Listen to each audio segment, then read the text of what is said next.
नमस्कार दोस्तों, घबराने की कोई जरूरत नहीं है। ऋतिक बीवर रॉकेट आपके समक्ष फिर से आ गया है। मेरा म्यूजिक वीडियो आया है, जिन लोगों ने नहीं देखा है देख लो भाई, बहुत डेंजरस है, एकदम इंडस्ट्री में आग लगाने वाला वीडियो है। लेकिन आज ये वीडियो उसके बारे में नहीं है, ये वीडियो बारे में है ऋतिक के, कि ऋतिक ने डांसिंग करियर कैसे शुरू किया था।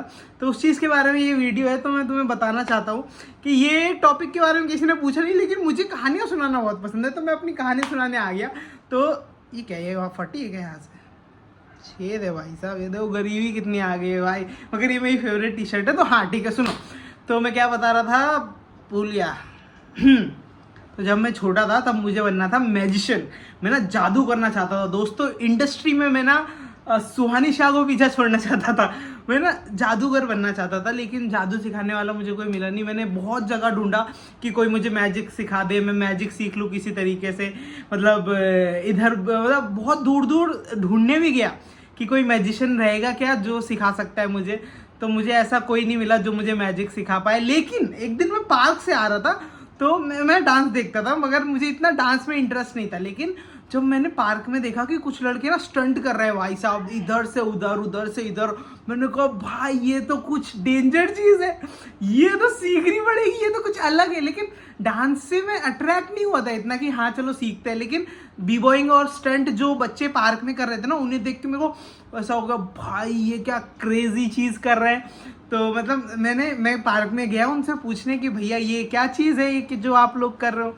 तो उन्होंने मेरे को बताया कि ये ऐसा ऐसा है, मतलब इसको बी बॉइंग कहते हैं। तब बी बॉइंग कहते थे, अभी ब्रेकिंग कहते हैं। उससे पहले बी बॉइंग और ब्रेकिंग से भी पहले ब्रेक डांस बोलते थे, क्योंकि अपने अपने सोच है। ठीक है, हिप हॉप का एलिमेंट है, बाकी वो कहानी बी बॉइंग की अलग है। ठीक है, हाँ। तो मैं पार्क में गया, मैंने उनसे पूछा कि भैया मुझे ये जो आप लोग कर रहे हो ये सीखना है, ये क्या है, ये डांस है या क्या है? तो बोलते हैं डांस ही है, लेकिन इसको स्टंट बोलते हैं और ये ऐसे ऐसे होता है, चोट भी लग सकती है। तो पहले अपने घर वालों से पूछ के आओ कि मैं जाके पार्क में सीख सकता हूँ या नहीं। ये मैंने उल्टी पहन रखी है क्या टी शर्ट? नहीं, हाँ। तो अपने घर वालों से जाके पूछ के आओ कि सीख सकते हो या नहीं, क्योंकि चोट लग गई। और ब्रेकिंग बी बॉइंग इतना डिफिकल्ट चीज़ है, उसमें हाथ पैर गर्दन टूटने के बहुत ही अच्छे आसार होते हैं। तो इसी वजह से फिर उन्होंने बोला कि जाओ अपने घर वालों से पूछ के आओ कि सीखना है या नहीं तुम्हें एक्चुअल में बी बॉइंग, और परमिशन लेके आओ एक हिसाब से। तो मैं घर गया, मैंने पापा को बताया, पापा मुझे ऐसा ऐसा कुछ सीखना है। तो मेरे पापा ने बोला कि इस हाथ से रैपट खाओगे कि इस हाथ से रैपट खाओगे? तो मेरे पापा ने मना कर दिया स्टार्टिंग में कि नहीं, ऐसे ये सब सीखने की कोई ज़रूरत नहीं है, कुछ अच्छा सीखो। तो मेरे पापा बोलते हैं कि क्रिकेट सीखो, फुटबॉल सीखो, ये सब चीज़ें सीखने की है, ये तुम फालतू चीज़ें। मैजिक के बारे में भी मैंने पापा को बताया नहीं था, मैं पहले खुद गया ढूंढने कि पहले कोई मिले तो तब तो मैं घर वालों से बात करूँ। तो मैजिक का तो कोई मिला नहीं, डांस का, ये बी बॉइंग का मिल गया। मैंने कहा यार पापा मुझे ये किसी भी तरीके से सीखना है। तो 1 महीने की फीस मेरे पास पैसे नहीं है, लेकिन मैं जा रहा था सीखने। तो 1-2 हफ्ते बाद उन भैया ने, जिनसे मैं बी बॉइंग सीखता था, स्टंट सीखता था, तो हर शाम को मैं निकल जाता था, मम्मी को बोलता था मम्मी खेलने जा रहा हूँ, और मेरे घर से कम 1 किलोमीटर तक पैदल जाता था उस पार्क तक, और उस पार्क में स्टंट करता था, और उस पार्क में स्टंट करके और फिर घर आता था, है ऐसा। और 1 घंटे में आ जाता था मैं। तो घर वालों को पता नहीं चलता था, उनको लगता था कि ये खेलने जाता है और खेल के वापस आ जाता है, ऐसा। और पापा जॉब पे रहते थे, मम्मी घर पे रहती थी, रितिका को संभालते थे, बस पता ही नहीं चलता था किसी को। जब मेरा बी बॉइंग सीख के 1 महीना हुआ, तब उन्होंने कहा फीस का है।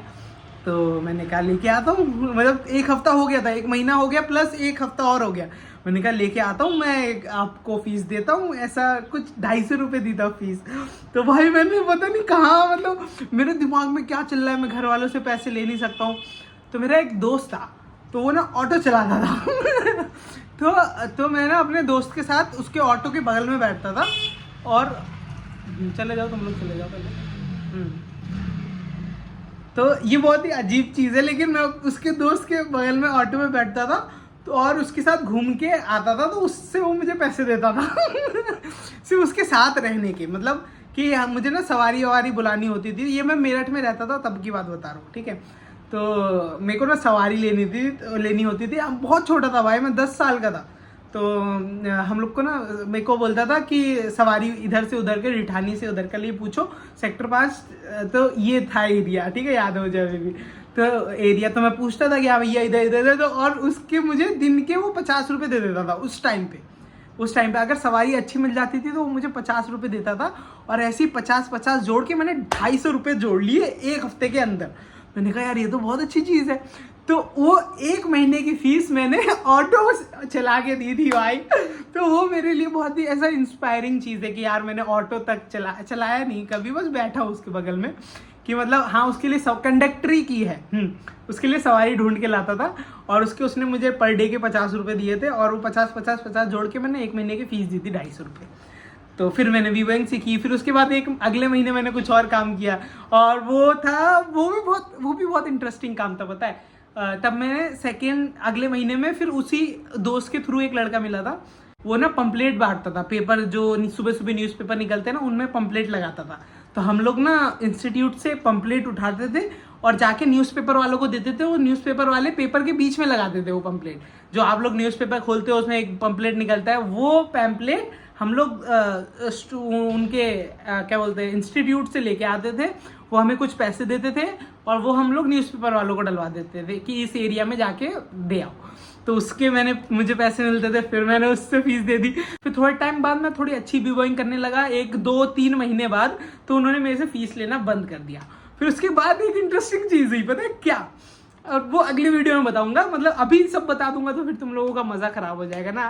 तो उसके बाद फिर मेरे पापा ने मारा भी था, मुझे बहुत मारा था, पता बेल्ट से मारा था। क्यों मारा था वो मैं अगली वीडियो में बताऊंगा, और वो अच्छा ही मारा था, ठीक है। अगर ये वीडियो पसंद आया तो लाइक कर देना। मिलते हैं नेक्स्ट वीडियो में, till then bye bye and love you all.